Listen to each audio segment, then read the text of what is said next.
Las Vegas Open 2025 has come and gone. To the champions crowned by this event, go forth in glory, and to all others, I hope the overall experience was as incredible for you as it was for those of us on the outside. And for those who don't know, events like these are used by Games Workshop to provide all of us a peek at what is to come. The preview show went live in the wee hours of Thursday night and gave us a glimpse into many of the formats Games Workshop has. In particular, the Old World gained a slew of elvish models, even some fun monstrosities. Age of Sigmar received an update to their Skelly Boys. The Black Library released some specialty models tied into those stories. The Death Guard of the Grimdark Future received an incredibly interesting looking commander unit. Just looks too clean for the faction it represents, and I kind of like that. Necromunda expanded its Nomads line. I do love those models. After all, I procured 30 of the regular units to use as cultists for my Thousand Sons. Sadly, no new kill team information. To be fair, we have been dominating many of the reveals over the recent months. There were also several showings that weren't part of the video segment, supposedly things that were only shown on the convention floor. Definitely check out the Warhammer community page to catch a glimpse of those. An amazing looking heresy automata, the Old World receiving the Beastmen hordes, which is a little sad considering Age of Sigmar lost them. But the big showing for many were the Emperor's Children. We were already given a glimpse of Fulgrim not that long ago, so many assumed that this was going to happen. And I wanted to give myself at least a little time to pore over these heathens and judge them accordingly, formulate plans on how to best approach the collecting and purchasing of these drug-fueled abominations. Donation link below, while it is on life support. But before we get into all that, if you're new to the channel and enjoy tabletop gaming, the hobby, the strategy, the love of the dice roll, maybe tap that subscribe button. Maybe a like if you're so inclined. And just so you know, there is a link to the Discord community in the description below. If you want to continue the conversation there, we'd be happy to have you. With all that out of the way, let's take a look at these party animals that manage to circumvent the universal constant that what happens in Vegas stays in Vegas.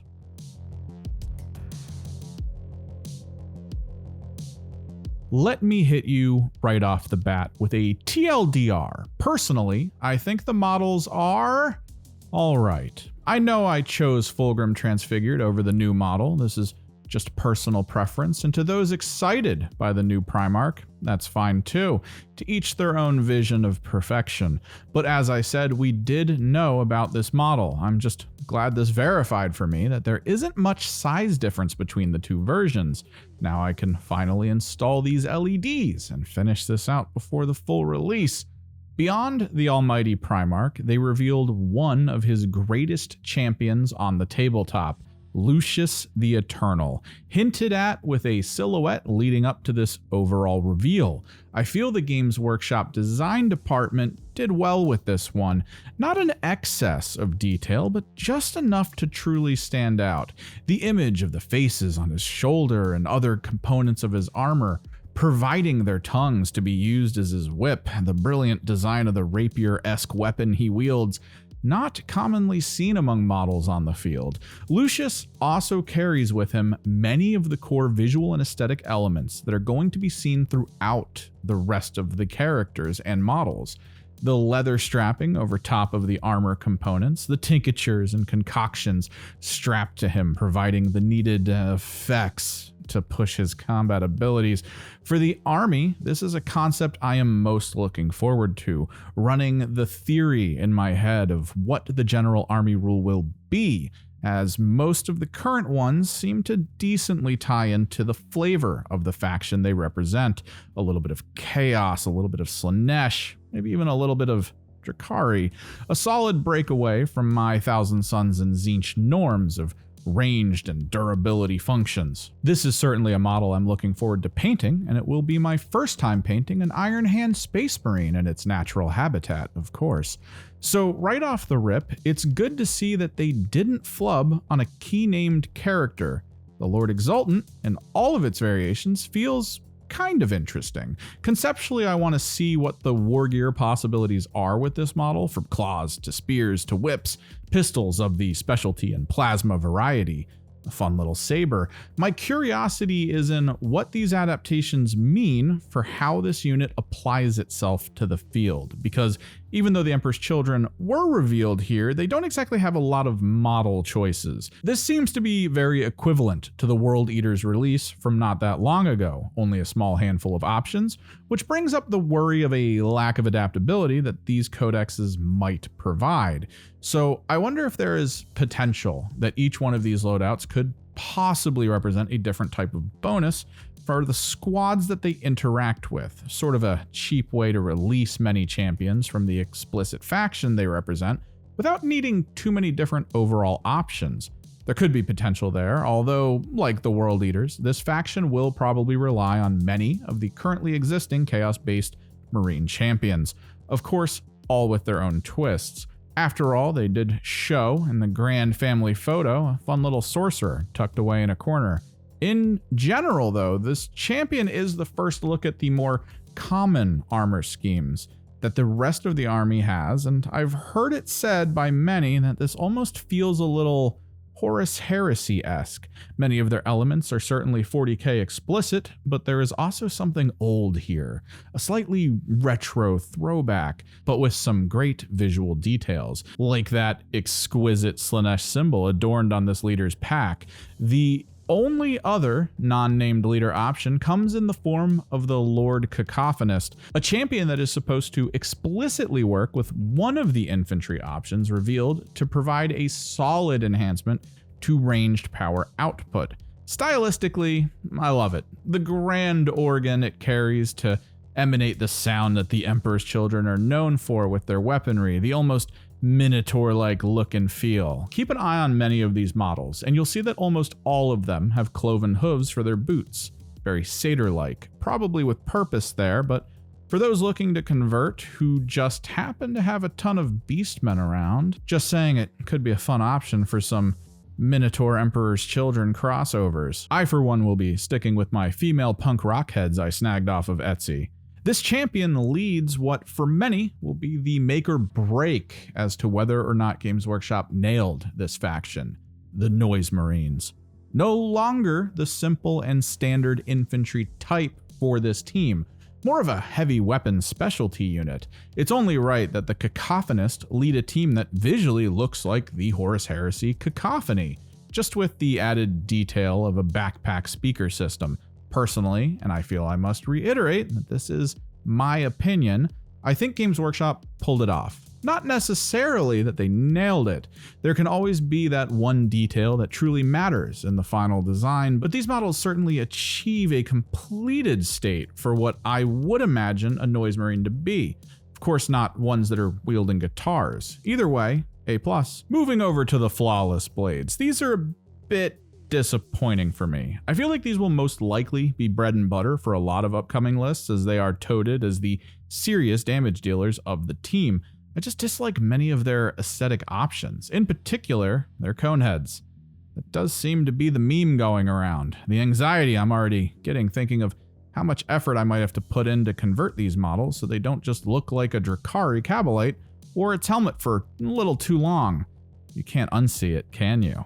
Beyond these more elite models and their leaders, the fodder the Emperor's Children are going to gain access to seem to come in two flavors, Infractors and Tormentors, both variants of a sort of lightly armored Chaos Space Marine, almost Phobo-esque, if it wasn't for both of their large shoulder pads. Infractors leaning more into melee with daggers and pistols, Tormentors more your standard bolt gun with potential mid-power plasma. Both versions clearly come from the same base sprue, but as they are both marked with different classifications, I imagine there will be some vastly different rules applied to them on the table's surface.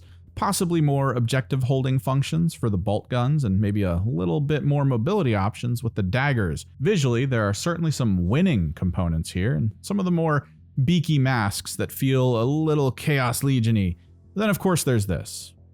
Again, can't unsee it, can you? And even though their armor is a bit more restricted in detail than what I am used to with my Thousand Sons, there are still plenty of elements that carry Slaanesh concepts with them. Nice pieces of detail. I think the key thing here is that all of these elements for all of these revealed units and models work together.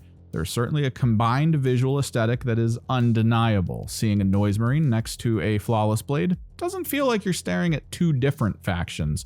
Could some of the decisions made have been stronger? Absolutely, but the same could be said for almost anything that comes out of Games Workshop. On aesthetics alone for these models, I'm at about a 7 of 10. Intrigued, but not ecstatic. I think a lot of that has to do with what the World Eaters already went through with their release. Everything I see here is fairly interesting, but they all, for the most part, feel like they fall into one element of the game. Infantry that feels best when fighting other infantry, backed by one giant monster that might just be a very expensive distraction. It still feels like a lot of reliance on list building is going to interact with already existing Chaos units. We're just not too sure which ones the Emperor's Children will have. Maybe the Obliterators I already painted will be absolutely useless over here. And I'm certainly not looking forward to painting Mauler Fiends, Forge Fiends, and Hellbrutes explicitly for this army if they serve a great purpose on the field. So mostly what we are running with right now is rumor territory. To be clear, I try not to peddle in rumors. Certainly many of those that do seem to have a direct line of connection to Games Workshop in some way, as most of their predictions have all come to pass. There is one in particular here that could push my interest even further in this army, and even reinforce my love of the Thousand Sons that I already have. In the back corner of the family photo exists a small patch of demons.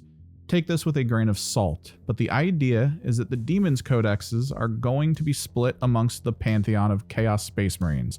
That way, units from the demon faction can be more tied to those factions for the use of ploys and team rules, trying to make it a little more smooth to play like this. Sort of like how the Genestealer cult has a detachment explicitly that allows Imperial Guard to work with them in a grander way than just simply allies. And even the Grotmus detachment for the Genestealer cults does the same thing with the Tyranids in a way that even provides the Tyranids a key role for that detachment's victory potential. I wouldn't mind collecting some Demonettes and some Keeper of Secrets to push some fun flavored lists, but as far as I can tell, none of this has been verified, simply existing as a beautiful dream. But what does all this mean for my Slaaneshi purchasing plans? Because this is a key moment in any collector's history for how they plan to gather their forces of a faction they wish to use in more ways than just a single one-off list. I feel my aim will be to purchase the overarching army set. This will nail down one leader, 2 Noise Marine squads, and 2 potential standard troop choices. Hopefully I can pick the variants for each. This also comes with the codex as well as some cards which will be outdated after a data slate or rebalance drops. To shore up some numbers, I will probably also be picking up at least 2 combat patrols, providing 2 Flawless Blade squads, as well as 2 more standard troop units and 2 more of the standard leader. This should allow me to build many different variants of the leader based on how their rules play out within the squads they are attached to. This leads to some exterior options, which will most likely involve the purchasing of Lucius and potentially 1 Cacophonist. The issue comes from what else I plan on adding based on what the Codex has access to. Maybe some extra demons? Even though I am all about the walker mechs of chaos, part of me feels like 90% of this army will rely on efficient and capable transport. We'll most likely finally be picking up a Land Raider or 2. The hope is that the Noise Marines will still have some level of solid anti-tank ranged potential, even if those attacks still exist in a middling anti-armor level.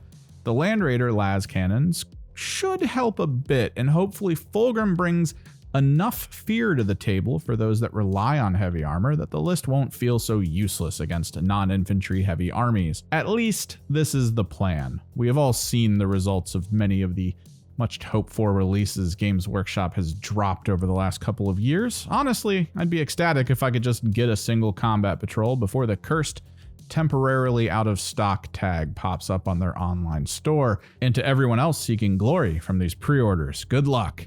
But know that you are my enemy. And with that, I turn to all of you out there. How did these reveals feel to you? Are you among the Imperial Knights players wondering what the hell happened to that roadmap we were shown at the end of last year? You know, the one with the Eldari, the Imperial Guard, and the Imperial Knights, and now it's Eldari, Imperial Guard, and Emperor's Children? Are you a fellow enjoyer of the Chaos Pantheon, interested in what is to come for all of us? Or are you a Demons player, wondering if there will still be a place for Be'lakor in the upcoming rules? And what might your plans be for the Slaanesh release? Excited to hop in right off the bat as an early adopter? Let us know in the comments below, or maybe you plan on waiting for a bit to see the team expand over time. I've always said that upon my return to 40k, if the Emperor's Children had their own explicit and filled out faction, I would have started there as opposed to the Thousand Sons that I share so much history with. Part of me feels like Games Workshop was listening, gave me just enough time to collect almost a full Thousand Sons Legion before obliterating my bank account with the exquisite agony of Fulgrim's Children. Still though, an all-female punk rock Emperor's Children detachment, I think I'm gonna have fun with this. And remember, there's a Discord linked in the description if you wish to continue this conversation. As always, likes for the like god, subscribes for the subscribe throne. I am Kimmerix, and I'll see you in the next one.